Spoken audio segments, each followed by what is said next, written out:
I just want to watch World Fun. Jeff Nails another draft day. Nailed Makes it. top 5 has 98. I got Mason one more. just loves him some Kevin James. Fucking Kevin James. It's the history of bad. It's bad. It's a history of bad. So bad. It's a history of bad ideas. It's the history of bad. Oh, yeah. It's a history of bad. LaCroix. It's a history of bad ideas. Podcast. This episode of Hobie is sponsored by Hello Jeff. Save 20% off your first meal box with promo code HobiePod.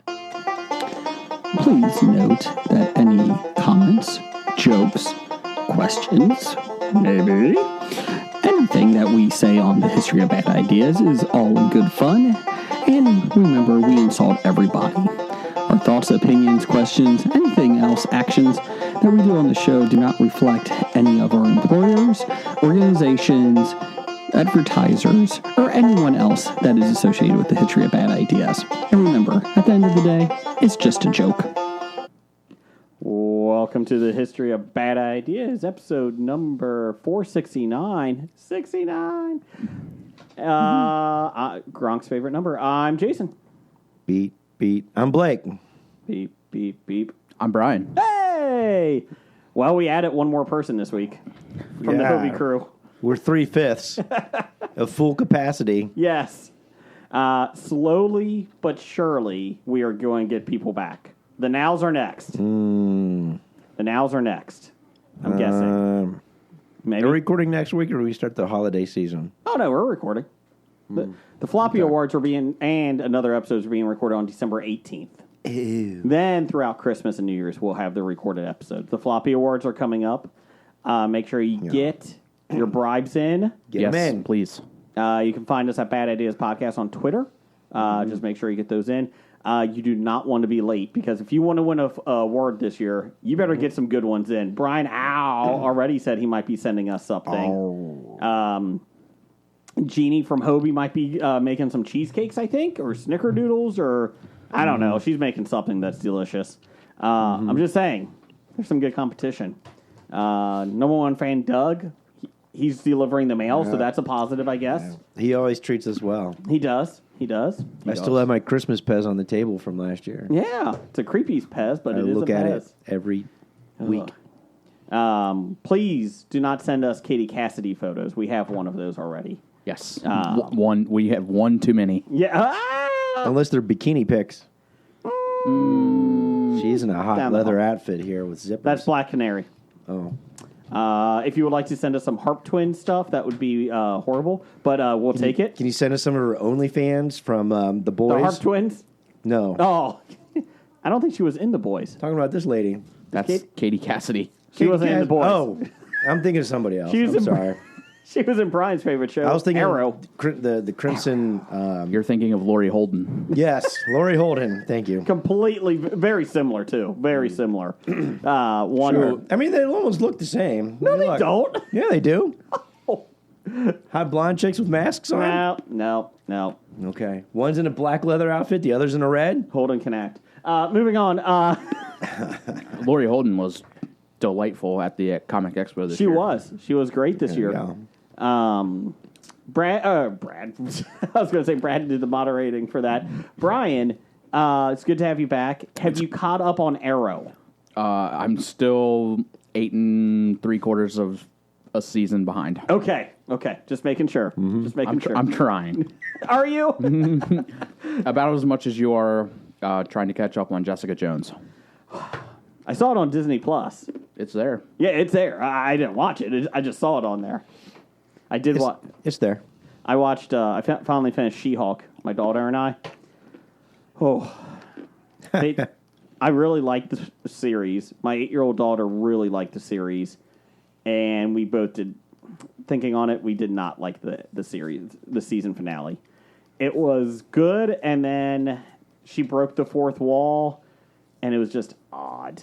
And even my daughter's like, "Yeah, I'm not digging that at all." Yeah. First 8 episodes was fun. It was a sitcom. That's all it is. It's like an adventure sitcom. But the last episode, they broke the fourth wall for about 15 minutes, and it was weird. The whole season. What was she breaking the fourth wall for?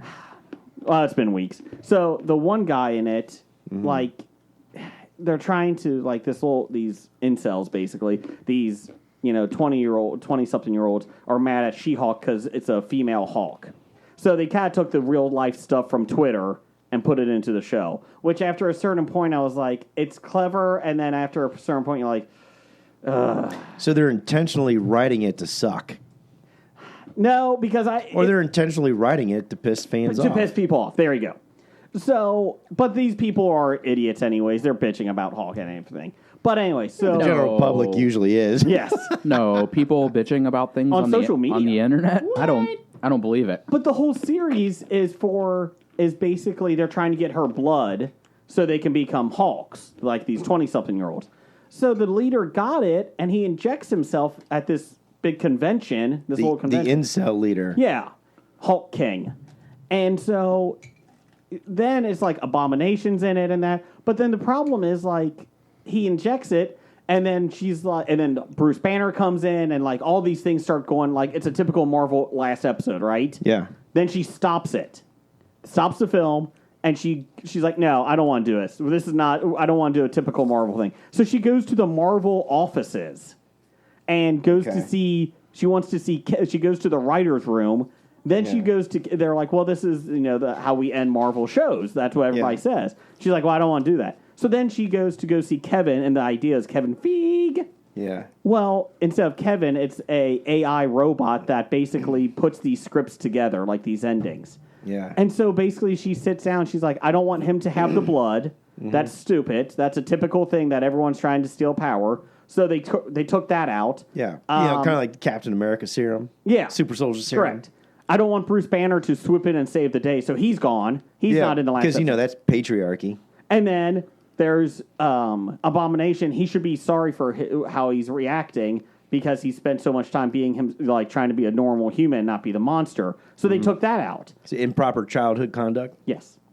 So at the end, like they go back, and then he's like, "That's fine. You're never coming in here again. We'll do it your way. Have a good day." And then they go to the scene. That's what the AI says. Yeah. And then they go to the scene. That is fine. Never come back here again. We'll do it your way. Yeah. She taught him a lesson. So then they go back, and Abomination is a human. He's being arrested. He's sorry for what he did. He's going away to jail for 10 years. I was an inappropriate child. The guy that was Hulk King, who injected him, he's arrested, and he's getting sued now by She-Hulk because of he ruined her life, or like he exposed her life in that. But is there a progressive district attorney that doesn't put a bail on his arrest and lets him run free to commit more crime? Maybe. It is California. Anyways. Yeah, keep going. I'm sorry. And then that was it. And then she's like, well, I would like Daredevil because she's hooked up with Daredevil. So she's dating Daredevil when he shows because up. he's blind. Yes. But that's it. That was so I'm like, you spent 8 episodes to get to this point, and then you're just trying to be clever and break the fourth wall. Like, I don't know. I was not. I get it was humorous, but if you don't break the fourth wall in the first 8 episodes, she and then did you a little it, bit. She did a little bit, but not that big. So it wasn't like a kind of recurring theme, and like it's just something they threw in together, and the ending just leaves you like, what the fuck? She would look at the camera like Wong from Doctor Strange would appear, and she's like, "Oh, I guess we're having a guest star this episode." So like there was little things like that. Yeah. But it wasn't like, I don't know. I was not a fan of the last episode, and I was disappointed. If the writing was better, it may have been a better finale episode ending. Instead of her going to the Marvel Studios to do that, they should have just done that in the series. Like, that's what they should have done. Like, he shouldn't have taken the injection or it didn't work. Hulk didn't need to be... Like, I get what she was trying to... Like, they were trying to write, but it fell flat to me. So, very disappointed in the last episode. Liked the series up until that point. Yeah. So... Well, I'm sorry to hear that. Yeah. So, but you still like it overall. Yeah, I enjoyed it. With the exception of the finale. I think a lot of it was my daughter really enjoyed the series. Yeah. She loved Ms. Marvel, which I loved that too. Satisfaction in knowing your children are liking the similar things that you do. And speaking of finales, what about Andor? Did you see that? No, I haven't. Give me a week. Give me next week. Did you like it? Not as good as some of the other episodes, but I do kind of like the overall theme. Mm-hmm. I think they took a little long to develop one of the major plots. Yeah, one of the major plot points. Mm-hmm. They did a lot of building up to it, and you're just like, I know what's going to happen, and something's going to happen, and they just draw it out maybe a little too long. Okay, but I do like the overall ending. With the characters and. Is it your favorite series so far?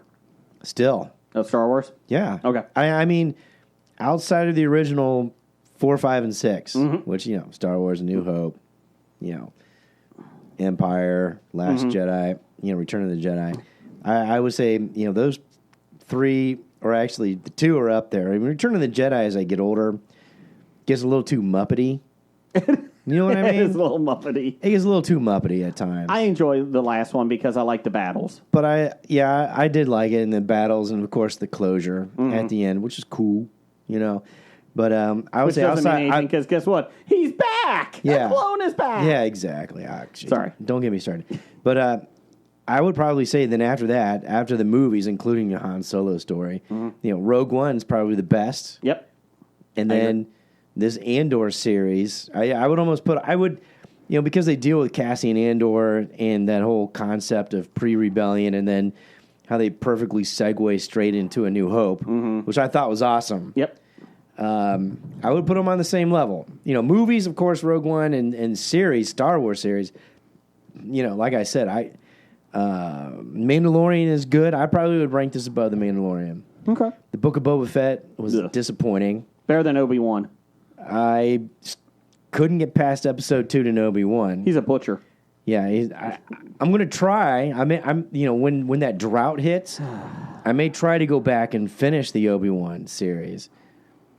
I'll tell you what, I really enjoyed it, and of course, the ending dialogue and the last line that's spoken in the series by Cassian is like, oh, that's cool. But you knew it was coming. Okay. I mean, you knew it was coming, but they finally got to it and wrapped it up. I'm not kidding. Like, I know you're not going to, Brian. If you watched Andor, you could watch it as a sci-fi series and not really even care about Star Wars. Yes. I feel like that is a good sci-fi series. It is more of a political spy thriller intrigue than it is a traditional Star Wars. There's no Force in this. Nope. There's no Emperor. No. There's no Jedi. Yeah. There's no Darths. Yeah. But they're mentioned. Yeah, they're in play. But this is like, everything that goes into it in the beginning of the rebellion, and you have some new characters. Going in, new characters, developing plots, storylines, and having them all intertwined very well. I think was pretty cool, and the whole symbolic. Thing that they have is you'll get to see with Cassian's adopted mother, which was pretty funny because when the series ended, my wife's like, well, what about her child, or boy child? I'm like, that was Cassian. Those were flashbacks. And she's like, oh, that was him? I'm like, yeah. And remember, he has a sister. Yes. And he was looking for her, which, and so it started off with... He went to a strip club looking for her. Yeah, went to a human trafficking. Yeah. Galactic trafficking. Yes. Galactic trafficking. Galactic brothel. trafficking. Galactic brothel. First ever Star Wars brothel. Yeah, and I think it was really good. And like I said, I mean, there are dialogues in this series that are just fucking awesome. Yeah, I mean, really great stuff. Luthien's, not soliloquy, monologue when he's talking to their deep placed spy, which I don't want to ruin it for people. And he's like, and then the spy's like, hey, I want out. I got a kid now. And he's like, oh no, I'm not letting you go. Yeah. And then there's some banter back and forth, and then Luthien basically gives his monologue of why I'm doing this and what this is important. The great talk between I mentioned it last week, with Luthien and Saul. Yeah. Guerrero, all at the end, Saul's like, well then, what do you want to call it? He's like, well, let's call it war. And the neat thing is, in the final episode, I will spoil this for you. They don't show that because there's a whole bunch of action. Ooh, big booms, blast, action, blah, blah, which is not what the series is about. they show the aftermath, basically in the the big command room center, and they talk about the great success it was at wiping out this Kieran. I can't remember the guy's name. Yeah, and that aftermath and how it plays out a little bit, and it shows like you said last week, the rebels are dirty. Just as not as much as the Empire. Well, Luthen is, Luthen. They're all like, hey, what are we going to have to do? Yeah, and and realizes, Mon Mothma realizes she's going to have to get dirty and personally involved. And Mon Mothra, Mon Mothra. Sorry, no, you're right. And Luthen, he explains his role in this thing and in his monologue to the deep spy that they have planted, and then. The good thing is of course, Cassian's mother, she's always been an anti-Empire thing, and she basically says, hey, I don't want to give it away, but, they give like a post-soliloquy, at her celebration, kind of like if you videotaped if you're seeing this, I'm dead. Yeah. And you're at the bar drinking because I paid for it, or whatever, because that's going to be me. But when I'm dead. But anyways, when it comes down to it, I loved a lot of stuff into it. Especially, a lot of people have fun looking at the items in Luthen's shop because there's a lot of Star Wars stuff throughout the entire things that's in there, and people are like, "Oh my god, that's that!" Yeah, like that's pretty cool. No, I've definitely enjoyed it. I gotta finish it. We will. I just gotta get my son to. We gotta figure out time. We've watched a lot this week. It's the longest episode. Is it? Yeah. I think not just for Andor, but for all the Star Wars. She-Hulk was 27 minutes, and it felt like 50 at points. Oh, my God. Cassian's 50-some minutes, yeah. And there's an end credit scene. Ooh. You finally see what those widgets were. It's Captain America, isn't it? No. Oh. No, you finally see what those widgets were are... that they were making on Kina, whatever that fucking planet was. Prison planet. Brian, what have you watched? I watched Jennifer Lawrence's new movie on Apple. Okay. Causeway. Yeah. Absolute garbage. You should put down the poster. Just so you should put that in an online review. Done. I was interested in it, and then like 3/4 of the way through, I realized what was going to happen. Mm-hmm. And it pissed me off so bad. Like, nothing happens. That, and I realized that, like, 3/4 of the way through, and I'm like watching, I'm like, this is just gonna end, and nothing's really gonna happen. Yeah, and it did, and I was like, motherfucker, like this, it sucked, man. It like. She was like, who else was in the movie? What's it about? So it was her. Because I like me some J-Law. I just watched Mother again for the second time a couple weeks ago.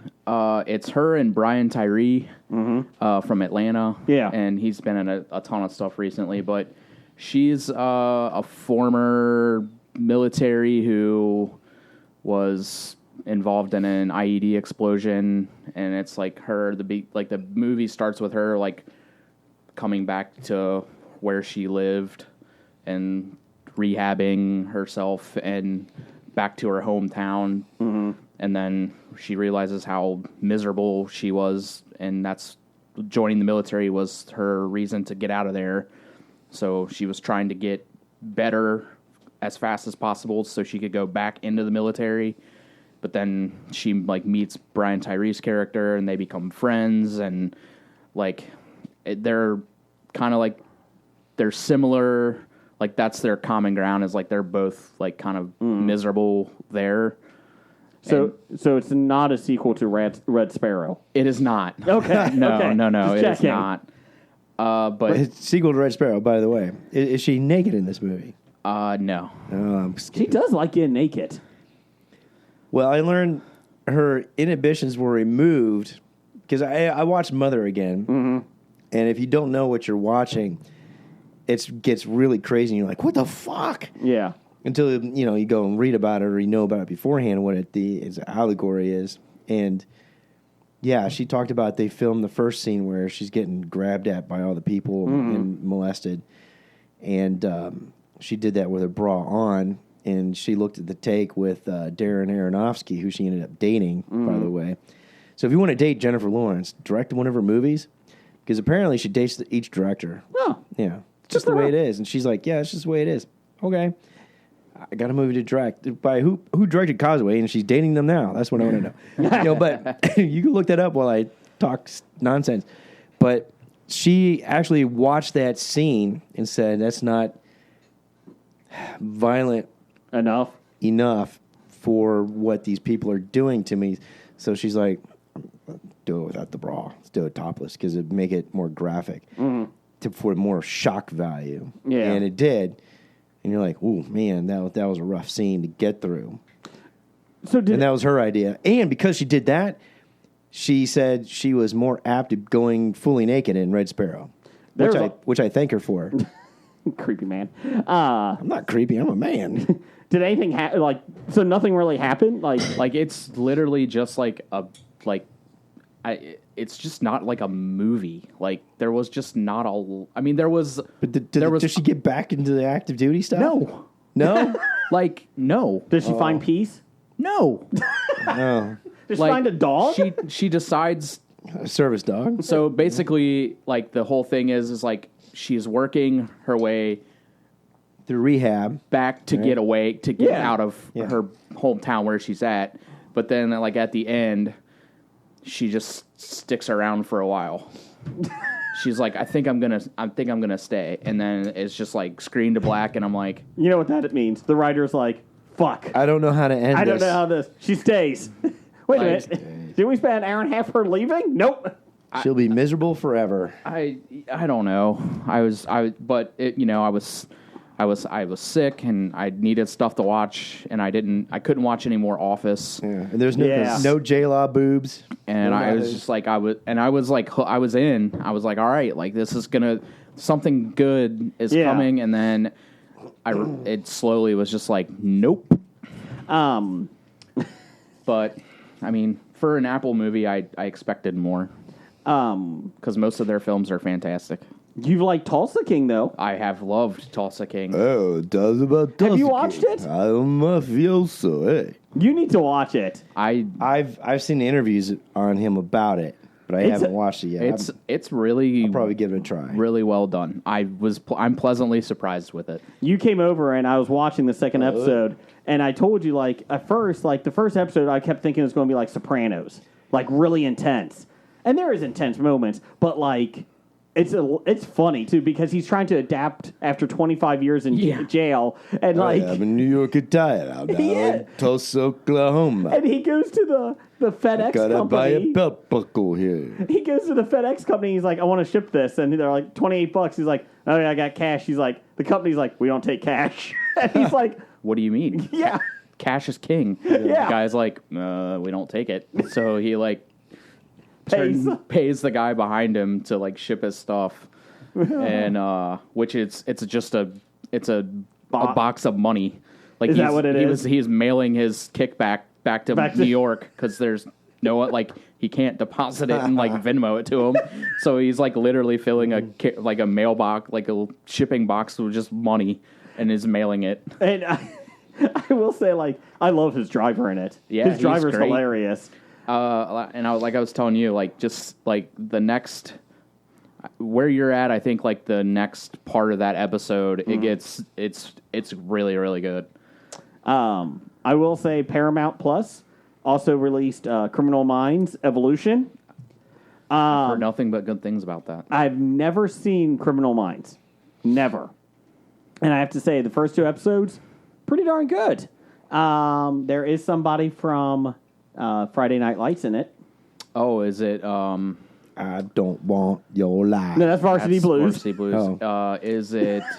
Same dude? Yeah, same. It's James Vander, or not James Vander. Yeah, James Vander. Yeah, that one guy. Casper Van Dien. That's who it is.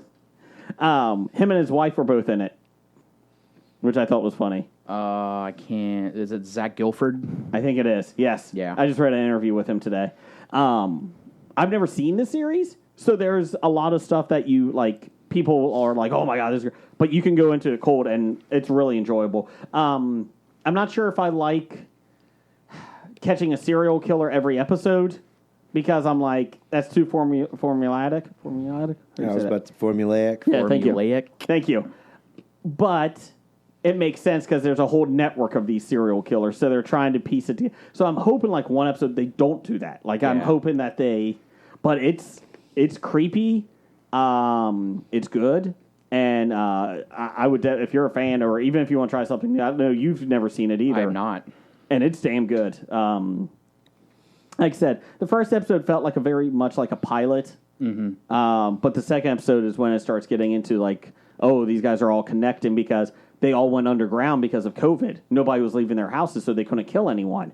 Mm-hmm. So then they were like, well, what do we do? So they start connecting. And then once the world starts opening up, that's when they start coming out. And basically for 2 years, this serial killer who's running everything has like body kit or murder kits throughout the country, and then people go, like the murderers go to it, and there's roles and all that. It's phenomenal in terms of that part. Like it's creepy. So it's like the their own real life. What's the anti-Hall of Justice with the bad guys? The Legion of Doom. Yes. Yeah, there's their own Legion of Doom. Yes. But instead of being like superpowers, they just Legion kill of people. serial killers. Yes. For 2 years, we were denied. Now we're back. Now we're coordinated. Excuse me. I also started watching another series on Apple called Echo 3. Yeah, I saw the commercials for that. So that was like one of those random, like, go through Netflix, like, I don't really want to watch anything on here, go to here, and then just like, oh, this looks cool. Yeah. Man, is it damn good. So it's about a husband and wife, and then her brother. So they're both in the same like special ops outfit, and she's a scientist who gets kidnapped in Colombia on like a science like a exploration, and the brother and the husband go to Colombia, and like they're trying to get her back Without the help of the government. without the help of of the United States government, but there's way more like at play. There's like the CIA and the Colombian military and like the governments are involved that you're not like you don't really see it, but it's like pieces of it are there. So like we've only seen the first 3 episodes, but I mean for not knowing anything about it, so good. Better than Causeway. Yes. Luke Evans plays her brother. Yeah. It's really, really well done. Speaking of Apple, last thing that we watched was Spirited. Ryan Reynolds, Will Ferrell. Oh, I've been About the meaning Christmas to watch Carol? that. Yeah. It's a musical. Yeah, I my did not niece- know that. My niece wanted me to watch that. You know what? I don't like the Christmas Carol because it's been played to death. This is kind of fun. They do a behind the scenes thing of like how like these ghosts like do a haunting of a person. So every year they pick one person in the world to try to fix. They like get together and It's a plan it out company. and It's all a that. company. Oh, yeah. And so they pick one person, a human that's alive, to change, like they did with Ebenezer Scrooge and that. Yeah. And they were trying to find the person that can help the most people, like when they change this person, like a ripple effect. Yeah. And so Ryan Reynolds is in it, and he's the guy that basically makes a social media platform. And his whole goal is to make people hate each other so he can sell stuff. Like, that's his whole thing. Like, basically, he makes money when people fight each other online. Yeah. And he makes up fake things so they, like real tree versus fake tree, and that was one of the So they picked this guy. Yeah. But it's cool because they do a lot of it is just like Will Ferrell is a ghost. And he's been doing it 150 years, and he works behind the scenes. And, like, they show, like, for 11 months or 12 months, they're like setting up staging and that, and obviously they're ghosts, so nobody can see it except one person. So it's really clever on how they do it. Like, I really enjoyed it. It's a musical. I'm a sucker for a good musical. I will say the funniest part in it, they're talking about Ebenezer Scrooge, and they're like, well, he did what? Like, it made him better as a person. And they're like, yeah, but how long did this happen? Like, keep going on for? Like, after he became a different person and need help? And the guy's like, Will Ferrell's like, well, probably 3.5, 4 weeks until he died. And they're like, what? And he's like, well, nobody lived back then. And he's like, number one cause of death back then? January. That's what it was. But it was just like there's human. But I really enjoyed it. It's a whole different take on Christmas Carol. Great family. Most of the kids, I think everybody liked it in our family. Cool. So yeah, it's on Apple, and I really enjoyed it. So there you go. We did 30 minutes of reviews right there. Look at us go. Yeah. We did have a couple of polls of the week this week. We had one last week as well, but we held off on it. Let me get this here. Hold on, let me see here. Oh, there we go. Okay, so we had what is Disney's biggest animated disappointment? Like biggest animated film disappointment? Because Strange World, which we'll talk about later, did not do well. We had Treasure Planet, Black Cauldron, Strange World, and Atlantis: Lost Empire. I don't think I've seen any of these. Well, I have not either. I think it's interesting that three of their biggest disappointments, like money-wise in that, were sci-fi films. Huh. Sci-fi cartoons. Yeah. In last place, Atlantis: Lost Empire. Michael J. Fox. I don't think I've ever seen that one. I Couldn't even tell you what it's about other than haven't Atlantis. heard of any. Not only not seen them, never heard of any of these. How about Treasure Planet? Have you ever heard of that? 2001? No. 23% came in. Basically, it's Treasure Island in space.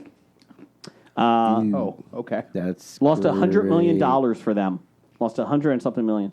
And then winning I could have 36 told him that was a bad idea. Yes. Winning 36% to 32%. Strange World beating out Black Cauldron. Strange World might lose anywhere from 120 million to 140 million. Ooh. So, Black Cauldron was at Snow White, no. Witch, Sleeping Beauty. That was a fantasy film.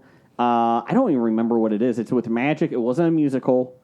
And basically it's about a kid sorcerer, I think, and Merlin. I'm not 100%. No, that was Sword and Stone.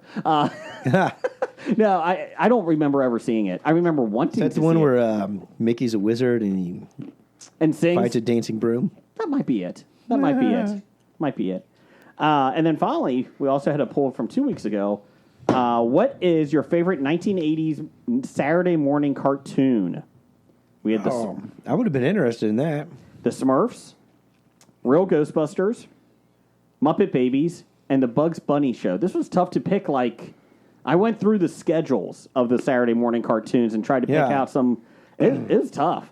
In last place, Smurfs with 8% of the vote. Real Ghostbusters at 24%. That was one of my favorites. Yeah, I mean, you didn't even put in Thundar. No. Sorry. Well, then I went to online and some of them are like, well, G.I. Joe. I was like, Yeah. that wasn't Saturday mornings. It was Saturday morning, was it? I never saw it on the schedules. Like, I looked at all three schedules, like ABC, CBS, and it was on after school. What about Dungeons and Dragons? I thought about that for you. Yeah. But I don't know if it was popular enough. It was. Maybe amongst our fan Kinda. base. And then winning 36% to 32%, which is ridiculous. Muppet Babies beat the Bugs Bunny Show. That's blasphemy. Muppet Babies suck. Not as good as Bugs Bunny. Bugs Bunny. Yep. HBO Max has the uncut Well, versions too. it'd be Looney Tunes. It is Looney Tunes. It is Yeah. Looney Tunes. So there you go. And not animals, whatever they Animaniacs Animaniacs, yeah. or Tiny Toons. They're tiny. Yeah. What about Scooby-Doo? Scooby-Doo had a lot of different ones. I was thinking about putting them up there. I was trying to get like a different genre for each one. Yeah. I hated the Smurfs. Hong Kong Phooey? Hanna-Barbera. Yeah. Could have done the Gummy Bears. Gummy Bears. Oh, Gummy God. Bears. No. Where do they live? No. I don't Strawberry know. Shortcake? Ugh. Rainbow Bright was another one. Was I think that He-Man- was a commercial. was He-Man ever there? I don't know if that was Saturday morning. Yeah, Masters of the Universe? I always watch those after school, though. That was my difficult part. Well, that was a syndication. Yeah. Hey, I don't know. 1980s. We need toys. What you got? Yeah. G.I. Joe, He-Man, Thundercats. Yeah. Brian, any of those you liked? We'll make cars into robots. Thundercats was pretty cool. Yeah, it was. I did like that. Were you a big cartoon fan? Yeah, not really. Oh. I mean, not when I was. I don't know. Like there weren't many that I really liked when I was a kid. That that I watched like religiously. Honestly, the one that I can like always go back to that I watched all the time that I remember was Bobby's World. Oh yeah, I love that Yep. cartoon. Harry Mandel. Yeah, that was really good. That was funny. Was there any specific toys, since you weren't a Star Wars fan, any specific toy line?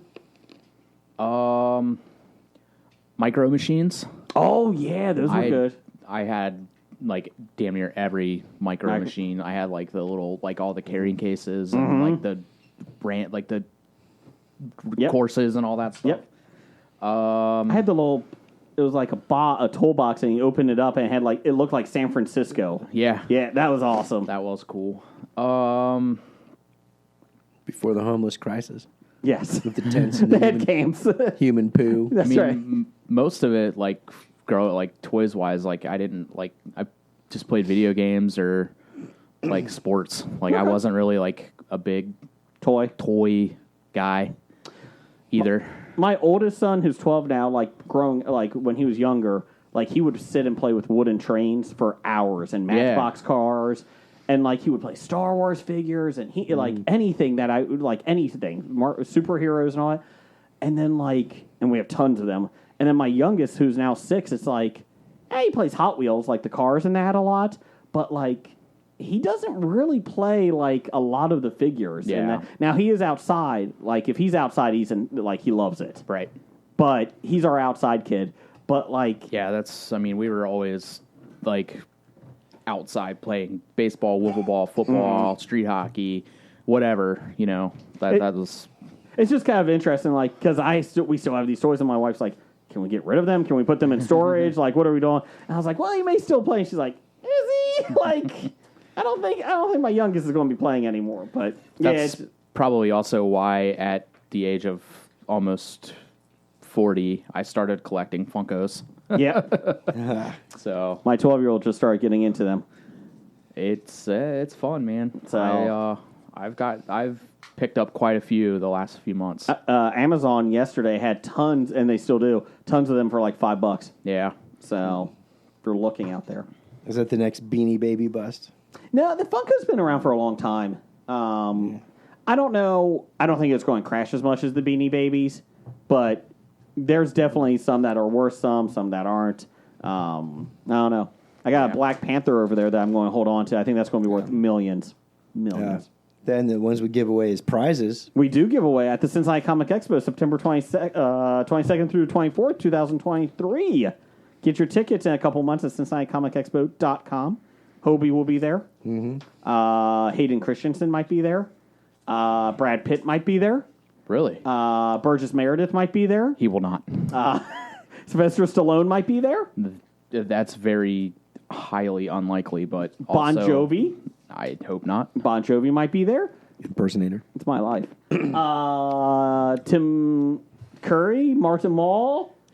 Who else? Michael McKean. Yeah, all of them could be there. Mm-hmm. I don't know that, but they could. Who else is there? Madeline Kahn. Yeah, is she still alive? I don't know. I think so. Anyways, so get your tickets in a couple months at CincinnatiComicExpo.com. Mm-hmm. Blake, let's do some News of the Geek. Nope. Listener feedback, Jason. Same thing. I was confused. I know I'm sitting in the wrong chair. I'm confused to begin with. You are. You're in Jeff's chair. That's right. It's a little weird. Man, it's super comfy, too. All right, you know what that sound means. It's time for the bomb listener feedback. Brought to you by the elite journalists from Iran, from the U.S.-Iran press conference pregame. USA. USA, USA, USA. And, I'll put a plug in for women's rights in Iran. They're on 9+ weeks of protest. All right, anyways. We start off with, from this one guy. Number one fan. Can't give yourself a nickname. Big D. Ape hands. There you go. Formerly known as. 7. Dad. He always delivers because. Postman always delivers. That's right. He's the Carl Malone of the Postal Service. Yes. It's very. Never mind. Is he the Kevin Costner of Postman? Postman. I could see a statue being made of Doug. If you see postal carriers out, also, please be nice to them. They get shit on at this time of the year. Please be nice. Okay? Yeah, that'd be nice. They're Any of the delivery people. yeah, they're delivering mail until like 9 o'clock at night. Okay? Just be nice to them. Don't Or yell just at them. be fucking nice to everybody. Well, that would take a monumental thing. I'm just trying to help the the poster carriers out right now, and don't hit their trucks. Okay, I've heard like a couple. Yeah, because I'm a taxpayer and I don't want to pay for that. Yeah, can't rent here anymore. So there you go. Yeah, the one Amazon lady like last week, she's like, "Oh, this is my 638th stop of the day." And I said, Of the day? Of the day. Jeez. And I said, you brought 638 smiles to people's faces. Yeah, but now my text message is blowing up because of Walmart and Target and FedEx. Your delivery's en route. And then literally, your delivery is en route. 2 seconds later, your delivery has been delayed. Yeah. I'm like, what? End of day. Yes. And the end of day comes and goes. Well, I guess not this end of day. No. And the next day, end of day. And then, yeah. One of these days. One of these days. What we got, Blake? He says, Doug, it was great having Brian on the show finally! Exclamation point. And then also Sean. Period. Period. No explanation point after Sean. And even though I said fuck that guy, Stork. Yes. From Besotted, that was only because I was joking around because he didn't join us. Yes. But really, I don't want to fuck that guy, Stork. He's cute. Yeah. But he says, Doug says, who is the next guest? I think I have to go back into my log here. Brian's an intern. He might know. I am not. I think it is Stephen Izzy might be coming on. I'm not sure which week, but I got to check that. Has she designed the new Hobie buttons that can pop out the center for cock rings? No, that she has not. I'll ask her that. Please do. Okay. Please Not. do. Please do not. It's coming, Izzy. More ways than one. Get ready. I see what I did Have there. your canned response ready. I did get my my email from them from their latest Kickstarter of their Gary the Unicorn. Why can't I think of the name of this thing? Snackosaurus? Yes, that. They've got new pens coming. Nice. Very excited. They're actually one of the Kickstarters that delivers on time. Yes, Go to Untidy Venus. Use Hobie Pod. on Etsy. I thought we weren't supposed to use Etsy. Is she back to Etsy? Yes. Yes. Okay. Use Hobie Pod. All right. And we apologize for the Hello Jeff customers. Food will be coming in 2 weeks. Jeff's been sick. So just leave him alone. Yeah. And there's no final care package for Jim's No Nut November. No. Not yet. Not yet. yet. Could be a held over. Yeah. Could Maybe be. maybe that's why Jim's not here. Yeah, it could be. He's designing the next care package. He's counting down the days. 2 more days. What else you got? From Randall Holt at RJ Holt 666. It's not evil. Just handled that way. Is this his worst time of year for him? With all the holiness around? Yeah, especially after Halloween. It's Yeah. kind of a law. Yeah. Please explain what the 1966 Batman series writers were thinking when they had Batman challenge the Joker to a surf competition? Yes. So in the 1960s, Batman and the Joker, mortal enemies, Yeah. lifelong enemies, in the comic books for years, decades. What's a good way to do a duel? Surf competition. The 1960s Batman series, a little campy. They met on the 1966 A little. a little, just a beach little. movies, Yep. very popular at the time. So it's- surf movies, popular at the time. Beach Boys, Beach blanket surfing Batman. blanket Beach blanket Black Batman. Man. I like it. Hey, they're like, hey, what are we going to do to rope these kids in? Let's do surfing. Surfing. So you Randall go. sent me that link. It's from the 1960s. I love that show. But man, Was that the same episode that had the shark repellent? No, that was shark repellent. that was the Batman film from the 60s. Same characters. Yeah. Sometimes you just can't throw away. You can't find what is it? Some days you just can't get rid of a bomb. That's right. Which Catwoman was in the show? In the movie? There's 3. Yeah. Who was it? The movie I think was Julie Newmar. Okay. I think the movie was that. All right. I have to check. I think that was her. Cool. But yeah, what were they thinking? I think they were smoking stuff. I'm going to say in the 1960s. I mean that was a good 15 years before I was born, so Wow. I missed that one. I saw it in syndication. Some of that strange marijuana. Marijuana, ruins society supposedly. Oh, maybe they're dropping acid. Yeah. It is about the time when they're expanding their brain. Has anyone ever overdosed on acid? Can you? I think you can, yes. Okay. Yeah, it's not good. Don't try it, people. We're not condoning it. No, not at all. Wow. From Nerdly Out Loud at Nerdly Pod. Should the 365 Flicks get the band back together again? No. Why not? Kevin's a big time guy. He's on Nerdly Out Loud now. Oh, I see. So he's too big for his old buddy. He did the Paul McCartney route. He left. Mm-hmm. And he just interviewed wrestling sensation Joe Hendry last night. Really? From Impact. Mm-hmm. I believe in Joe Hendry. And now wow. Kevin does too. Wow. Go check it out on YouTube. Nerdly Out Loud. Maybe Kevin won't forget us little people. Yeah, he probably will. Yeah. He probably will. He'll probably forget us all about us. And We won't hear from him once England loses in the World Cup. He'll be gone. well, we did tie England, We did. and a lot of English people were upset about that. Yeah. Well, Yeah. first time England fought us, and they actually didn't lose. So They good tied. job. Good job, guys. You're making more. They didn't win either. They didn't win. It's like us in Vietnam. That's right. It was a tie. It was a tie. Ooh, they smoked your ass real good. Yeah, it was fine. It was a tie. From Meeples and Wine at Meeples and Wine. The first and's an ampersand. Yes. Notice I picked out that fancy word. And the next is Meeples A&D Wine. All right. In case you want to spam them. Hobie, would you rather Who?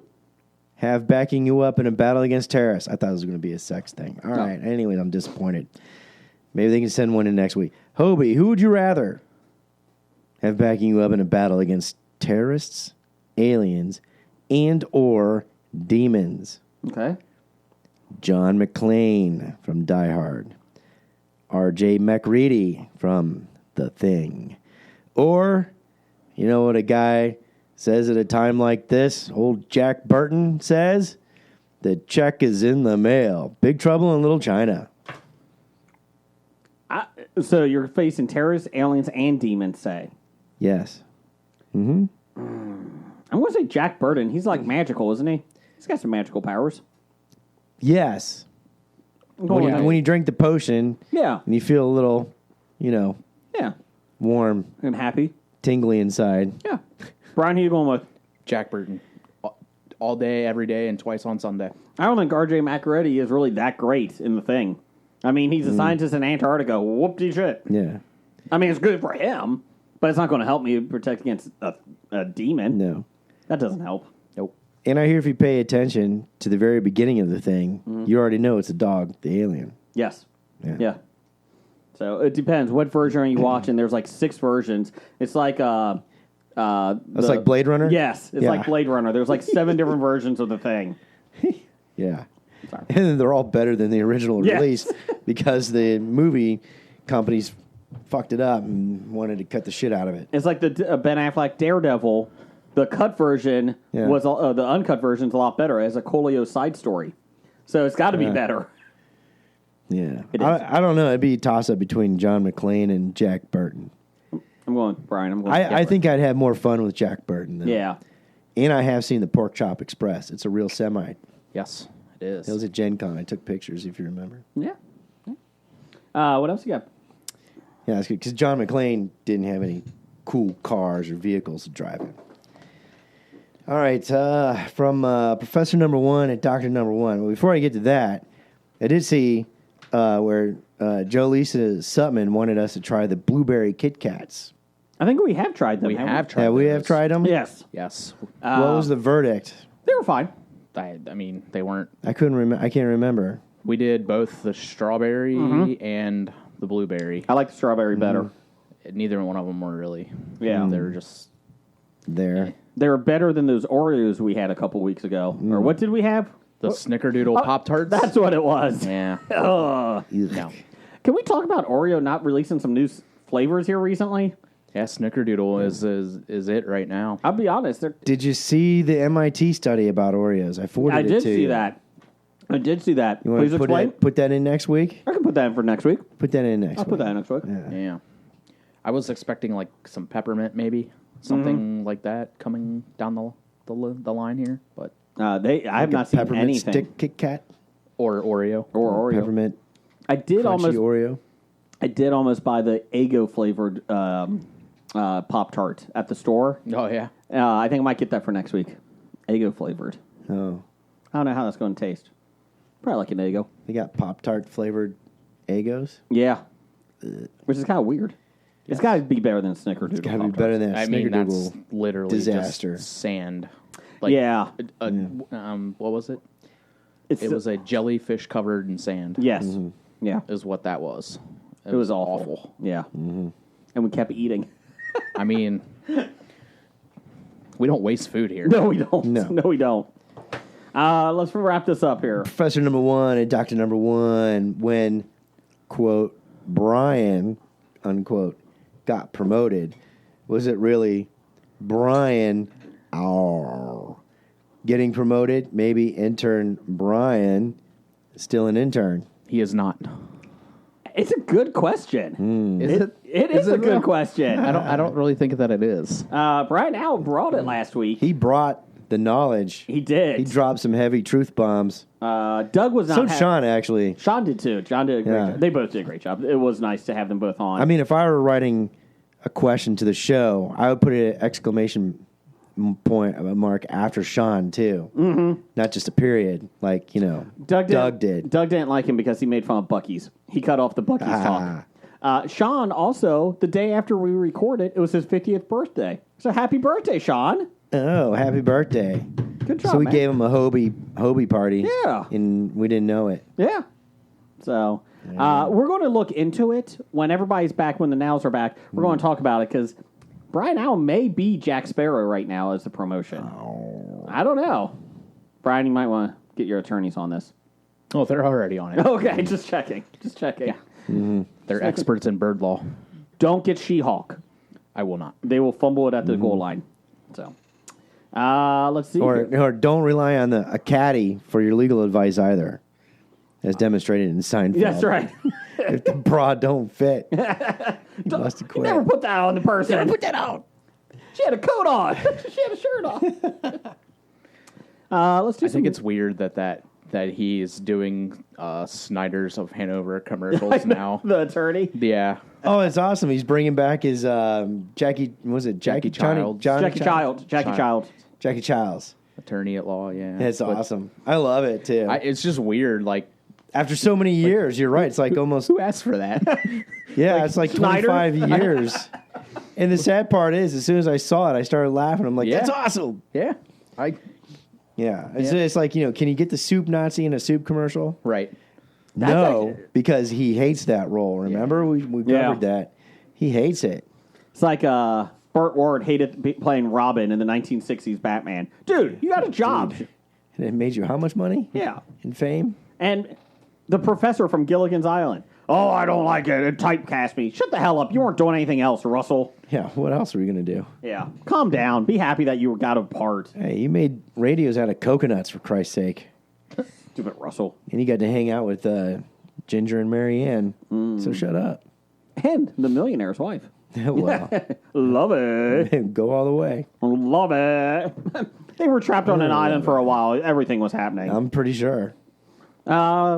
Let's do some News of the Geek. Brian, get me some music, News of the Geek. It's time for News of the Geek. Thanks. You're welcome. Let's see here. This is going to be a tough one. Maharan? Nope. Maharan? Nope. Behran. Maran? Behran. Karimi? Karami? Karami? Nasseria? Nasseri. See, my ink was going out. It wasn't in yet. Yeah, Oh. blame it on the ink. Sure. It's the ink's fault. A Iranian refugee who lived for 18 years in the Charles de Gaulle airport in Paris and whose intriguing tale inspired the 2004 shitty Spielberg film, The Terminal, died last Saturday in the same airport. Cause of death was a heart attack. You know Same what? airport. Did he ever get out? Well, we'll get to it. Well, read. You know, when I think of a refugee, I think of Tom Hanks playing them. That sounds really good. His attachment to the airport lasted until his final days. He had been staying at a nursing home this year, but returned... In the airport. No. The Oh. nursing home was separate. But returned to the airport in mid-September to, quote, live as a homeless person in the public space of the airport. He resided in the airport from 1988 to 2006, initially because of legal hurdles to prove his refugee status, and later by choice. And because they're French. Oh, by the way, have you ever been to Charles de Gaulle Airport? No. Worst fucking airport in Europe. Oh, okay. Fucking worst. I hate And this guy it. chose to live there. I know. I pity this man. He lived between a pizzeria and an electronics store. Suncoast went out of business. Planted himself on a red plastic Behind a bench. Sparrow. True New York pizza. Every time I'm in New York, I always stop for an authentic piece of New York Sparrow. pizza. Airport employees would routinely give him their meal coupons, and flight attendants would give him toiletries left over by first-class passengers. Quote, I realize I am famous, Mr. Nasri, said in the article. Nasseri. I wasn't interested until I came here. Let's see here. It was difficult to pin him down because of his changing claims about his origin, so he never really told the same story twice. Airport officials said they confirmed that he was born in Iran, in the town of, I'm not even going to try it, 1945. Masjidi Suleiman. Thank you. He was expelled from his homeland for anti-government activity in 1977. Believable. Became a student in England, and then he had protested because he protested against government. When he returned, he found himself in prison and soon exiled. He's still living. He didn't have to wear a hijab. Yeah. He bounced around Europe for a few years, arriving in Belgium, and then given his refugee status in 1981. Traveled to Britain and France without difficulty until 1988 when he arrived at Charles de Gaulle See? Shittiest fucking airport in Europe. with a one-way ticket to London, a few clothes, about $500, and no passport. He told the authorities that his papers had been stolen at a Paris train station. Waiving the usual rules, the authorities let him fly to Heathrow in London. Welcome to the 80s. Hell, the 90s would have done it. No kidding. Let's see here. But their British immigration officials refused to let him enter the country, and he was returned to Charles de Gaulle. Oh, he's back to hell. He could not prove who he was or offer proof of his status, so he moved into a holding area in the airport for travelers without papers. In the 90s, the French authorities insisted that he was on French soil illegally, but they could not deport him because no country would accept him. That's how you get through like the French. Hey, we're not taking him. Okay. In 1999, he got permission to leave the airport and go wherever he wished in Europe. He didn't want to go anywhere. The airport's medical director told the Times that year that he was scared to leave his bubble world. Basically, the story spread throughout the world. He would speak about the airport. His residence there appeared to depend on the kindness of strangers. People who heard his story sent him money in the mail. Like, Tulsa King. Yes. That's the way to do it. Traveler once gave him a sleeping bag and a camping mattress. Charles de Gaulle Airport sent a statement on Sunday that its entire staff and community had cared for Mr. Nasseri, quote, as much as possible for many years, but the airport noted that, quote, we would have preferred that he find a real shelter as he was suffering from psychological problems, unquote. You think? Yeah. But that's a very interesting life. Like, I try to be a hermit, but, like, that's a real hermit, and that's kind of creepy. But that's not really a hermit because he's living amongst I guess millions so. of people That is true. Yeah. Yeah. Do you think he had on a bench between Sbarro Yeah. and Suncoast. Yeah. Orange Julius. Or it's French. They said he would It's shower Orange. in the bathrooms there, that they would have showers and that. Yeah. But I will say Charles de Gaulle is the worst fucking airport, but European bathrooms in airports are a hell of a lot better than the States. Yeah. I agree with that statement. So yeah, the only problem that I have with this whole story is that he made Spielberg make this the Terminal. Fuck. So this guy made Spielberg make that movie? Yes. And I love for the fact that they just let a guy stay in the airport for years. Yeah. And they're like, well, we wish somebody would have taken him. I was like, well, how about France? Just let him in. He's technically there anyways. Maybe it was like Les Nessman from WKRP. He just put tape around his cubicle, his house. Yeah. Can't come in. It's my property. Sorry. Sorry. Yeah, that seems so bizarre. Like, wouldn't just let him go? Like, There's no way that could happen And now, especially right? if you realize he had mental problems. You Yeah. know, put him in some kind of he's hospital. not going to mental get that hospital. help at the airport. No. Like, what? Yeah, he's like declare some eminent domain. Or what's that goofy thing those people claim? Yeah. that are not Squatters' rights. squatters' rights, or what is it? The government has no authority over me. I'm a what's that called? Sovereign citizen. Sovereign citizen. I'm a sovereign citizen. There's squatters' rights in Oregon, state of Washington, and all that stuff. It's unbelievable. Like, if you try to, foreclose on a house and or somebody you just goes try in. to evict somebody. Yeah. Oh yeah, and it's available, and somebody just walks in and plops down in there. And if they do a no trespassing or something, it takes yeah. months to years to get them out. And It's that's unbelievable. That's insane. Mm-hmm. I mean, the original intent was to protect renters from shitty landlords. Yeah. But that's where a law gets exploited to the point where, wait a minute, what is the intent? Mm-hmm. Where's the common sense that's involved in this? Mm-hmm. And, as a property owner, the government should be siding with me because I pay taxes. Yeah. Yeah. If I could prove that guy didn't have a contract or a lease and he just showed up and it was like, they should go remove him. Yeah. Simple as that. Should be as simple as that, Some quickies. James Gunn has taken over DC's movie studios. James Gunn and Peter Safran. They haven't Dynamic duo. They haven't divulged any specific plans, but they say it's all going to be connected now. They're looking towards the Star Wars type of formula and not the Marvel formula. Well, see, step one, we're all connected. Step two, step three is profit. Profits always profit. What's step two? Why Step are you three is throwing profit. Pez at me? I guess I'm getting really excited, right. Brian. I threw Pez. Step three is profit. But what's step two? Step three is profit. Step one, they're all connected. They're all connected. Yeah, so basically, he said video games, TV shows, cartoons, movies, they're all going to be connected. Yeah, you see? The problem is, I like James Gunn a lot. Problem is, how are you going to do this when you have already 5 films in being made? Blue Beetle, Aquaman 2, Wonder Woman 3, in theory, Flashpoint, which is the Flash film. Like, how is this all getting made? You got Batman in another universe.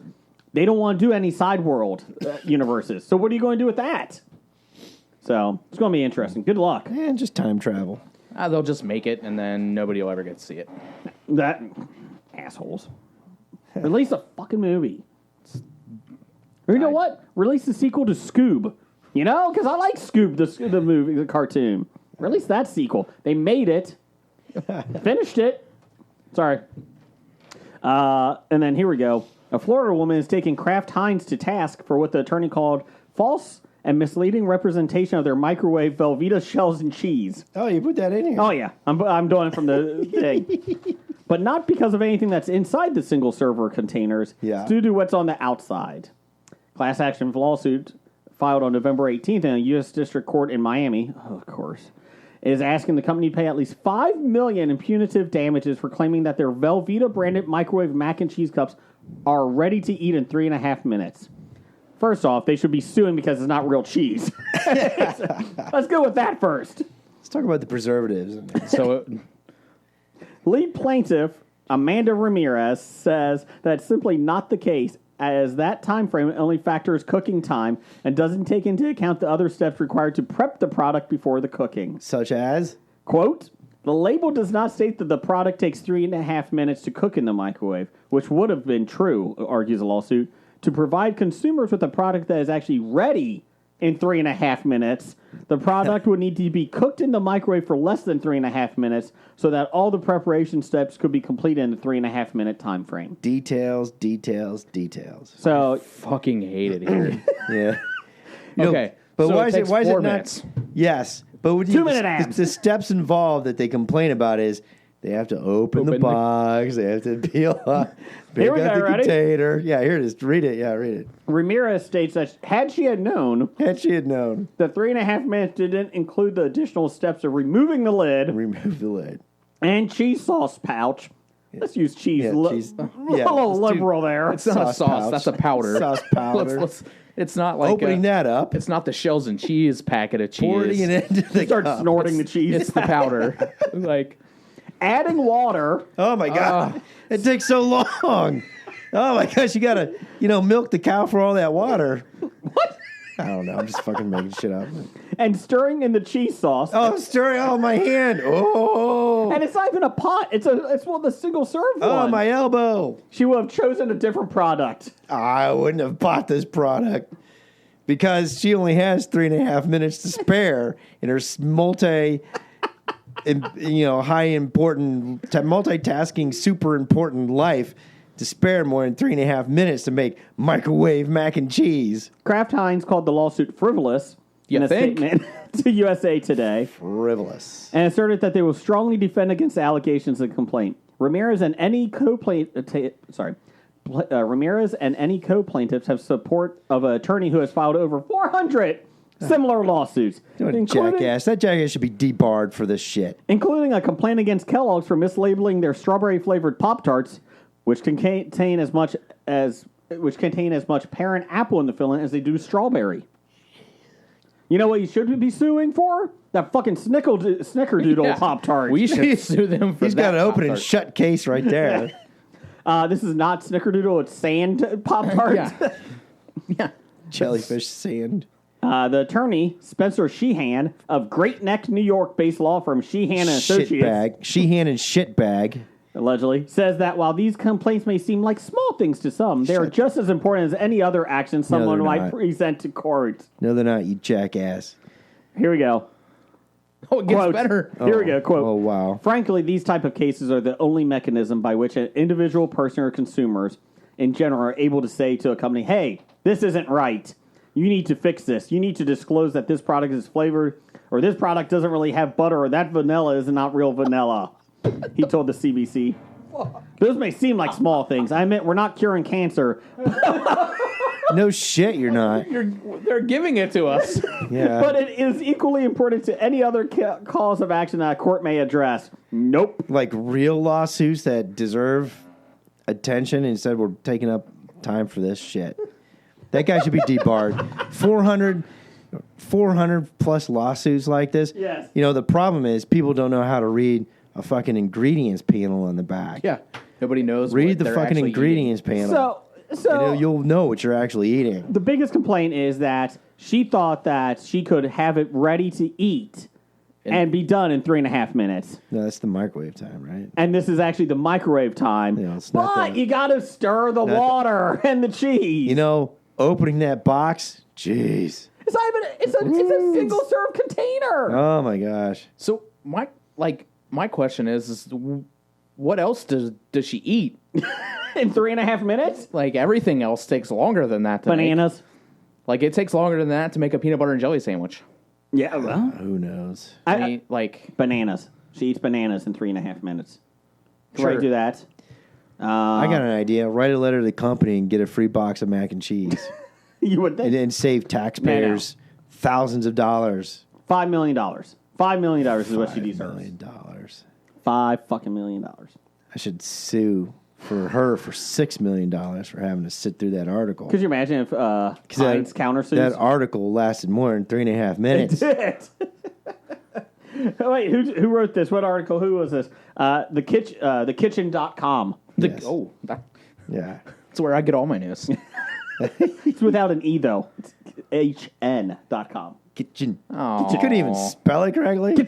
Because the actual Is that a- kitchen.com was taken. They by- tried to sue for it. And they lost. It's not The a parody domain name. site. No, it is not. It is not. It's real. It is a real one. Yeah. It's real until we're disproven. Yeah.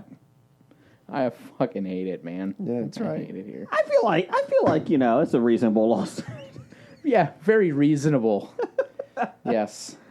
And finally, per WLWT.com, where Blake gets all of his news from, Yeah. famous championship eater Joey Chestnut was in the Cincinnati area on Wednesday, partnering with Frisch's, local restaurant, to participate in a pumpkin pie eating contest. Chestnut, who's best known for his annual Nathan's hot dog eating skills, July 4th, consumed 14 full slices of pumpkin pie in 3 minutes. Not full pies, just the slices. With or without whipped cream? Without. But here's the problem. If you go online... With crust. Did he eat the crust as Yeah, well? that's part of it. All right. Here's the issue, though. If you go online, I know you're going to be surprised by this. People are bitching about this guy, saying he's a hack because he couldn't eat what he was trying to. Let's see here.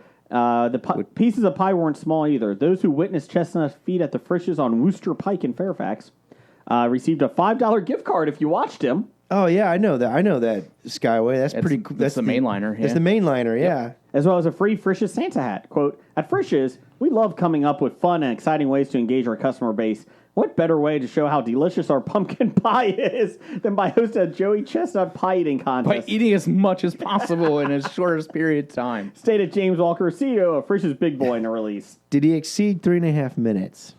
No, it was 3 minutes. It was 3 minutes. So 3 minute abs. 3 minute abs. Can't do 3. 14 slices.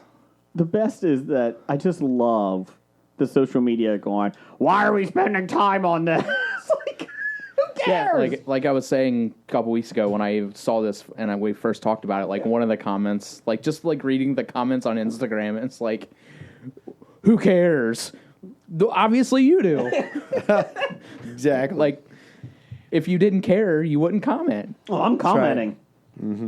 I always like the ones, I don't know the story and I didn't read the article, but let me tell you what I think about it. It should have been Big Boys he was eating. Yeah, with tartar sauce. Alternate Big Boys and Swiss Miss. You know, if he had mac and cheese in a container, he could have done it. Brian, let's do you want to do box office news? I can do the box Go office ahead. news and world report from November 25th through November 27th, 2022. So the money that we're telling you is just for this weekend, but some of them that opened this weekend had a total, like some more money too, because of the Wednesday. They opened Wednesday. Okay. So there you go.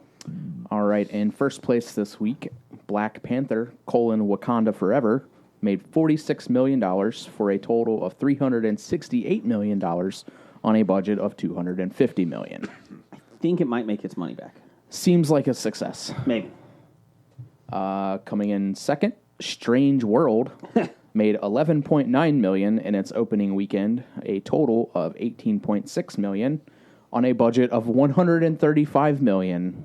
This will not make its money back. We saw it. You did. Yeah. We took kids because my youngest, who doesn't like many movies, he really wanted to see it. And he sat through. It wasn't bad. It wasn't like anything groundbreaking. It was a very pulp comic book type things from the 1930s and 40s. Like, I enjoyed that aspect of it. Just to let you know, there's a gay character in it. The son is. Oh, jeez. I can't So- even imagine. No wonder they're not what going the to get their internet's money. saying. They're not going to get their money because they can't show it in China. China. So, yeah, just be careful, people. Ooh. Okay. I'm sure we'll get some protests on that. Yeah. So, anyways, it was enjoyable. It's a C plus. It's nothing bad. My wife enjoyed it. I think my kids all liked it. But yeah, I mean, there's a little twist at the end that was kind of fun. But yeah, it was just a very odd type show. Another sci-fi Disney film that did not do well. So Shocker. yeah. Coming in third, we had Glass Onion, A Knives Out Mystery, made $9.4 million in its opening weekend, a total of $13.3 million on a budget of $40 million, where Netflix has paid $450 million for the rights to 2 sequels. Including this one. So they haven't made 10% back yet. It's only out for one weekend, this past weekend. It'll be on Netflix Next month. Then you can month. stream it. So they're trying to build like some noise for for the streaming service, and they wanted to get it out for the Oscars. So, I mean, I've been waiting for it, so Yeah. I can't wait to see it. Coming in fourth this week, we had Devotion, made $6 million in its opening weekend on a total of $9 million on a budget of $90 million. that may not make its money back. That it doesn't seem promising. No. It said 9 million. Oh wait, there's 90 million. Sorry. $90 million budget. I don't even know what that movie is. It's a airplane one. Oh, I wanted to see that. Yeah, Devotion. Yeah. Yeah, it's, Airplane? Jonathan You Majors, Yeah. where it's the true story of the Black World War II pilot or Korean Yes. pilot, right? Korea. Oh yeah, I It was think I know Korea. about this. Yeah, Wasn't it Korea? yeah, I saw the previews for it. Yes. I didn't know what it was It's about. the pair of U.S. Navy fighter pilots risk their lives during the Korean War and become some of the Navy's most celebrated wingmen. You obviously were not devoted enough to see it. I honestly forgot that it was out like already. Yeah, Jonathan Majors is You know who else did? America. Yeah. America. All right, coming in fifth this week, The Menu made $5.2 million, total of $18.7 million on a budget of $30 million. I want to see this. What is this about? Is this like all the food critics come back and the chef gets revenge on them or something? I don't know if the chef It is looks a like bad it- guy, though. It's a horror slasher film Comedy. comedy. Dark comedy. Yeah, I want to see it. it's got I- Anya in it, so I'm like, yeah. I don't get it. I'll see it when it The comes on video. previews don't look intriguing at all to me. It looks like something you would watch on confusing. streaming. Yeah, sure. Like, I'm not going out of my way to pay for it. No, But it looks better than Causeway. You haven't even seen the preview. For I just Puzzle. trust you. I mean, it's probably got more action in it, at least. Like I said, yeah, it looks enjoyable enough. Like I said, I'm not going out of my way to see it, though. yeah. I still need to watch Nope on Paramount. Paramount. Yeah. Or Peacock. Peacock, Yeah. it's on. I still want to watch Last Night in Soho. Haven't watched that. I want to watch Bullet Train. Still want to see that. That's another one that I've been meaning to Black watch. Adam. My oldest son and I want to see that. And that's Yeah. on video on demand. Yeah. What else you got? Upcoming this week, December 2nd, 2022, we've got Violent Night. I'm going to see this. When a group of mercenaries attack the estate of a wealthy family, Santa Claus must step in to save the day and Christmas. It looks interesting. David Harbour. isn't David it? Harbour, Yes. Beverly D'Angelo. John What? Beverly D'Angelo? Yeah. From Vacation? Yeah. Clark. John Leguizamo. Oh, The Pest. Let's see. Who else is in this? I didn't know those two were in it. Yeah. I think it's going to be a fun film. It reminds me of one of those films that Bill Murray greenlights when he's in the movie Scrooge. Scrooged? Yes. Yeah. This Christmas, Santa's ready to kick some ass. Yeah, no, I mean, it looks pretty good.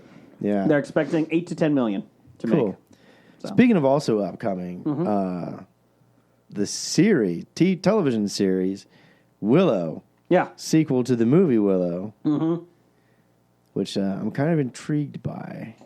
They said they had parts written for Val Kilmer, and they had to write it out at the last saw minute. a headline with that. Was that because of his health? Uh-huh. His health problems? Yeah. Yeah. So he no Mad Mardigan. I always thought the original Willow film was slow. Like, I was not a huge fan of it. It wasn't bad. Yeah. I just wasn't a huge fan. But I'm intrigued by this series. I'm intrigued. Yeah. Oh, I liked Willow. I liked his role as Mad Mardigan in it. Sorsha. Hot. Yeah. Is it going to be better than The Wheel of Time? I hope so. Can't be worse. Will you watch Willow? Maybe. I'll give it a try. Yeah. I need to watch Nope. Let me do that first. This is the best time. Like, it's getting cold out. Are the two little brownies going to be in it? I don't know. Because they were pretty funny. I don't know. enjoyed Could you imagine if they were? their humor in it. Yeah, it'd be cool if they were. Everything's coming back. The Santa Claus is a TV series now. With Tim Allen. Yeah, whatever. We watched it first episode. Anyways, Yep. it was fine. Pretty much what I expected. Let's see here. It kind of felt like he was ranting about the woke culture a little bit in it, and I'm like, it's a very I don't care, but like very Tim Allen thing. But in a Santa Claus film, a show, I was like, that's a very interesting take. I mean, that's just what he does. Yep. Let's see here. Top 5 this week. We had top 5 worst Christmas movies. So, this is pretty lenient. Blake, do you want to start it off? What's your number 5? Sure, I can start it off. I had to have watched these, so I have to go with experience. I enjoyed the original Home Alone, and I did have eventually watch the sequels for one reason or another. Oh, come on, do and it. They all sucked. So which one's on your list? All Home Alone sequels. Number Home Alone sequel. I hope he that shit. Number 3 for me was Home Sweet Home Alone, which was a brand new one that was on Disney Plus last year. And it was the most awful thing. Now, I haven't seen that, but I'll include it. It is I'll awful. I'll put a waiver in for It's that. horrible. Horrible. Let's see here. My number 5. Well, wait a minute. You just went and said Home Alone. That was my number 3. Oh. You put it on the I board. got it. Yeah. Okay, cool. Number 5 for me was White Christmas. Oh, my goodness. The film never ends. Fucking Danny Kaye. That film is like 16 hours long. I can't stand it. It's horrible. I don't think I've seen it. I think if it was an hour and a half long, I would have been fine with it. It's like 3.5 hours long. I can't. Why? Because Why? no one back then cared about. They had nothing else to go do. Yeah. Oh, White Christmas. The story of the KKK. Not that one. Oh, sorry. Could you imagine? Back then, it probably wouldn't surprise me, but no. Dear Jesus, all I want is a white Christmas. I don't think Jesus was white. Shut it. Shut it, you. That one never went to production. It was not green light by Amy Pascal. Yeah, by the time the talkies came in, you couldn't do big KK movies. That's right. Only if they were silent. The only birth of a nation. That's right. Number 5 for you, Brian. Number 5 for me, 4 Christmases. Oh. That's my number 3. Is that Renee Zellweger? No, it's Reese Witherspoon and Vince Oh, Vaughn, that's who it was. where they're struggling to have Christmas with all of their Yeah. divorced parents. Yeah, I hated Put it. it on the board. I went to the theater going, hey, for Christmas should be funny. Yeah, not very. Vince Vaughn. Right. Yeah. I mean, it's got a pretty good cast. Like Yeah, Mary it's got Steenburgen, names. Robert Duvall, Yes. Sissy Spacek, John Voight, John Favreau, Tim McGraw, Kristen right. Tim Chenoweth, McGraw. Yeah, Katie Mixon. Yeah. Like there's there's a lot of talent in that talent. movie for it Yeah. to bomb. A lot of people like that show, too. I know they do. Really? Yeah. Yeah. What's your number 4? Oh, yeah, it's my number hippie mom 4. from California. It's so funny and cool. Number 4 for me is Christmas with the Cranks. Is that Ben Affleck? Yes. And James Gandolfini? No, that's a different one. Okay. You're thinking of Oh, is this Jamie Lee Curtis? no. What is Christmas with the Cranks? It's Tim Allen. Is it? If it's the one that I'm thinking of. Yeah, it is. It's Tim Allen and Jamie Lee Curtis. And Okay. Dan Aykroyd and Cheech Marin. It's just missing Eddie Murphy as the young. Oh wait, hold on. That's Trading Places. It's one of the better Christmas movies. Yeah, it's so like the daughter I think is like out of the country, so they're gonna skip Christmas altogether. I think because she's not there, so they just don't want to worry about it. And then like at the very like Christmas Eve, she just kind of shows up and like it's hijinks ensue. Oh, this is the one that Jamie Lee Hilarity. Curtis slaps her face with. Yeah. Oh. Hilarity and follows. Yeah. It has a 5% rating on Rotten Tomatoes. Wow. Ooh. Yeah. My number 4, let me get back to this. Wait a minute. Yeah. Did you give her number 4? That was it. That was my number 4. That was number 4. Oh, okay. Sorry. Number 4 for me, another old time one. It's actually my oldest son's favorite film. It's A Wonderful Life. It's a wonderful life, Jason. He's giving me the nasty look from the green room. It's a wonderful life. It's a horrible film. He hates it too. It's horrible. I'm sorry. It goes on. It goes on forever. I Yes. agree, but I like it. It's still No. okay. No. You're still stupid, but then again, that's the old way the banks used to run. Oh, look, everything's still worked out. Make a run of that. I'll pay for it. I'll pay you right now. You are out of my own pocket. You're like, what are you doing? Every time a bell rings, an angel gets his wings. Screw you, Clarence. My dog Blue. Go ahead. That's you, Blake. What's your number 4? My number 4 was Serendipity. Oh. It's shocking that I would have a John Cusack movie on a worst of list, being the fact that I am a fan of John Cusack. You are. Okay. And that's a Darren Aronofsky movie, by the way. He has a lot more misses than hits, though, I think. He's got some good stuff out there. He I like does. Mother. That's why I watched it again. Did you ever watch The Fountain?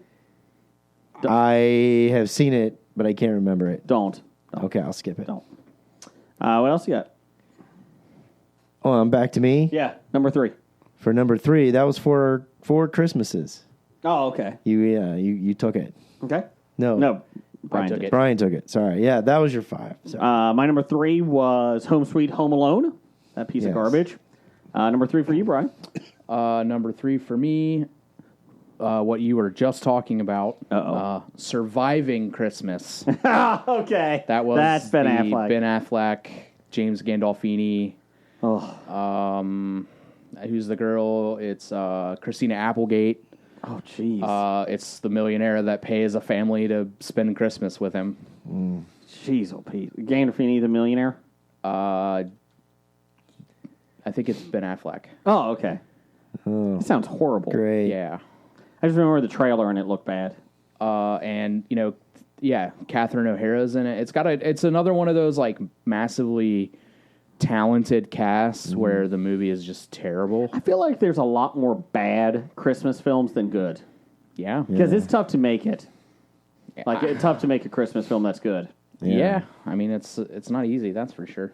What's your number 2? My number 2 would be the god-awful Saving Christmas with Kirk Cameron. Oh, that's an honorable mention for me. Let's spend 80 minutes in a fucking car talking about Christmas and the meaning of it, because Kirk Cameron knows what Christmas is. I misspoke on the title. The title of the film is Kirk Cameron's Saving Christmas. Oh, okay. If you've never seen this He film, doesn't want to mistake. He Let me doesn't just want anybody read the mistaken plot. for him may have made that. That's Saving right. Christmas. The plot, his annual Christmas party faltering thanks to his cynical brother-in-law, Christian. Kirk Cameron attempts to save the day by showing him that Jesus Christ remains a crucial component of the over-commercialized holiday. They have his real-life sister in it. I've seen this film because I've seen it twice because I can't get over watching it. It is so bad Yes. and so misplaced. Like, I understand it has an audience, but this is even bad for that. Yes. And like, it is horrible. Hey, you know that Christmas tree? There's a reason why we have a Christmas tree. No, Kurt, let's not go into this. Here we go. Yeah. It literally is 40 minutes of him. I think the one review I saw was, wow, Kirk Cameron gives a PowerPoint presentation on surviving on Christmas. And that's basically what it is. Let's see here. My number 2. Oh, these are tough ones. This is close. How the Grinch Stole Christmas, the Jim Carrey 2000 film. Oh, man, I like that one. I don't think I've actually watched that all the way through. My kids last year watched it a couple times. Yeah. And I've seen it. It is so bad. Jim Carrey annoying. Yeah. And it's freaky and creepy. I think it was Ron Howard directed it. Yeah. Pretty sure he did. And thank God Cat in the Hat came out after that, because then the Seuss estate said, no more live action. You can do animated. We're done. Yeah. And it was horrible. What's your number 2? I'll believe it. Tyler Perry's A Medea Christmas. Hey, I understand he kept making those movies because he was employing people and he's what he wanted to do.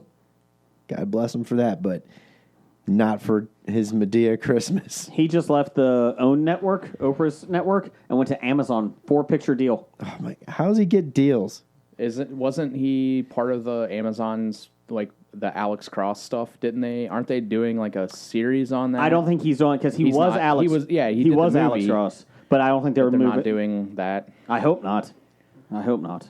For some reason, I feel like I read a story that like they're doing like a kind of like the Terminal List and Yeah. Jack Ryan. They're doing like an Alex Cross thing. It makes sense. Like I used to like them until he put them out every 2 months, and then it came to realize that he never wrote half of them. Yeah. He basically gave them a synopsis and said, "Go write it," which is fine. You know, when you're that rich, who cares? But what's your number one? Number one, man, I'll tell you what. I tried finding the title, but I think it's one of those Hallmark movies, and probably Brian knows which one I'm talking about. The reason this is the worst is because my car was taking so long to get serviced at the dealership.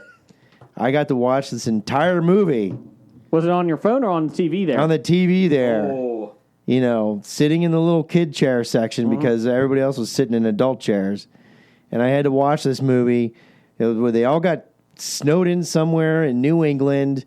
And it was there was a couple storylines where the main lady was there and her old childhood boyfriend growing up was a working class dude handyman or something, and of course she's some powerful exec lady, and her brother was there too, and whatever, and her mom was there, and she's always said, "You were always meant for each other," and and they get back together, and he ends up getting stuck there at the house because the roads are impassable because. Or she got stuck at his house because she was driving like a Ferrari or something in the winter blizzard, and you couldn't drive the car and whatever. And of course, at the very end, they all find love again. And did she fall in love like within 3 days? Well, yeah, because there was nowhere else to go. Correct. Yeah. Was she an attorney suing Kraft? I can't remember. Okay. It wasn't. She wasn't suing Kraft for 3.5 minutes. She wasn't working at Sheehan and Company. No. Okay. So she was part of the marketing team that came up with the Kraft 3.5 minute thing. She's the mind behind that. I really think we should do this in 3 minutes. Can't do it in 3 minutes. We need 3.5. 3.5. Who'd care, right? It's only 30 seconds more. What if we went 4 just to make sure? Oh, that's crazy. It takes too long. Too long. Yeah. No, it's got You gotta stir the water gotta stir the noodle water. and the cheese sauce, Cheese powder. cheese powder. Sorry. Yes, it's the powder. Yeah, I think that's what it was. He had to like deliver her food or something. And he'd get snowed in or stuck there. I can't remember. They were stuck there. And you were stuck there. Yeah, I was stuck at the dealership too. And the worst part was I didn't find love, but my wallet got fucking emptied by several hundreds of dollars. You're married. I think you found love. Well, yeah. True. What is love? Well, you know what I mean. Oh, I think he's. I'm just scrolling, looking at it's okay. It's probably not this one. My number one is quite possibly the worst Christmas film of all time, bar none. The Polar Express. Hey, it's a 30 Freaky animation. You're right. freaky animation. Tom Hanks is playing a homeless guy at one point, and it's freaky looking. He's on top of a train. Yeah. They're singing about hot chocolate, and at one point, Steven Tyler's an elf in it. It is a horrible film. Hey, that book is 32 pages, has like 18 words in it. Mm-hmm. Let's go make a movie out of it. Was it called Christmas Town? Could be. If you show me a picture of it, I may be able to point. Did it have Candace Cameron Bure in it? I think so. They all do. What's the story? Read it to me. On her way to a new job, Lauren stops in Grandin Falls where she meets and befriends a single handyman named Travis. Yes. His foster kid and many other locals in the weeks leading up to Christmas. Yeah, she's a snobby city type, and she ends up in the country. Yeah, it's coming back to me better now. Lauren leaves everything behind in Boston to embark on a new chapter in her life and career. But Yes. an unforeseen detour to the charming town of Grandin Falls has her discover unexpected new chapters of heart and of family, helping her to embrace, once again, the magic of Christmas. Yes, that is right. How many? Did you find that IMDb? Yes. What's the score? It's got to be like 3. 6.7 out of 10. How the hell? It's higher than the Oh Cranks my movie. god! It's higher than Mother. Mother. The fuck? Just killed a plane. Yeah. Brian, what's your number one? That was it. That was the story. Yeah. Christmas Town. Christmas Town. That's cute. My number one would have to be Christmas Story 2. Oh. I haven't seen it yet. Don't give me any spoilers. No, that's not that one. That's a different one. The one that just came out is A Christmas Story. with Ralph. Christmas. Yeah. Yeah. So the one that is coming out on HBO, it's actually out now. It's called A Christmas Story Christmas. And so I watched the trailer, like a little behind the scenes on this, and I didn't realize it. All of the children from the original are back In this new one? for the new one. Like Okay. Scott Farkas, like all of those that group of kids wow. are as adults now are back in this That's movie. funny. And I thought that was really Yeah. cool. Like I'm actually kind of excited to watch that. That's a this year. deep dive to go get those people. Yeah, right. Yeah. Yeah, Christmas Story 2. Is it a sequel to Ralphie? So it's the thing is like the taglines 5 years later, Ralphie has his eyes fixed on a car. But Wait a minute. but I've trouble is seen sure to this. follow. It's a sequel, Yeah, but not the one that's coming out. It's the prior No. sequel, and it didn't have the original mom and dad characters no, in it. Daniel right? Stern was Yeah. What? Daniel Stern plays the dad. Actually, I could see that, though. And then like some kid, see it. Braden LeMasters plays Ralphie. I'm not saying it's going to Yeah, be good. I remember watching it and having to turn it off because I was so Yeah, disturbed, it was very upset by it. infuriating. Did he shoot his eye out? No, but that's the bad thing is that it's like they're just like rehashing all of the jokes from the the original? original, and like it's so. And then at that point, you're like, why don't I just watch the original? I would much rather watch Yeah. the original. Like I wasn't watching it because like I knew it wasn't like a sequel, but like I wanted because as much as I do love the first one or the original, like I thought, okay, maybe, Yeah. but God, the worst. We did have some listener feedbacks on these. Brian, eliminating Hallmark from the list. White Christmas, stole everything from Holiday Inn. Batman Returns, please stop eating penguins, Oswald Cobblepot. Christmas Vacation, hey, these are the relatives I try to avoid. Gremlins, pets are a commitment, not a gift. And A Christmas Story, should have gotten a better lamp. Wow. Ooh, those are fighting words there. Wow. I have that lamp full size, by the way, Do you? and my wife did not permit me to put it in the front window. What? Because when they were out for a soccer tournament, I put that light in the front window as a joke, and she came home and she was very upset with me. So I took it into work, Then put it on your desk. and everybody loved it. See? Nisi, Indiana's favorite nurse. She had Ernest Saves Christmas. I like that film. Jack Frost, Jingle All the Way 2. Oh, God. A Christmas Story 2. And Krampus. Don't mix my horror and Christmas, please. Stork. Pittsburgh They're coming Sexiest out Man. with a Grinch horror movie, by the way. Yes. You see that? I put that trailer up. Yeah. It's going to be awesome. Oh, much probably saw it. Brad from Cinema Guys and I are doing a review this week on our YouTube channels, and it's The Killing Tree, about the tree Christmas tree that comes to life and kills you. It was an hour and 10 minutes, the film. It eats Film. ornaments and cats. Kills people. Oh, It's a serial killer that gets his soul sucked into a Christmas tree. It's amazing. ookie. At one point, my wife's like, what the hell are you watching? Why are you still watching this? Sounds great. Let's see here. Stork. I bet it still scores higher than Christmas Town. I don't know, 6.7 out of 10 on IMDb. That is pretty good. Solid. I don't understand how it could get rated that high.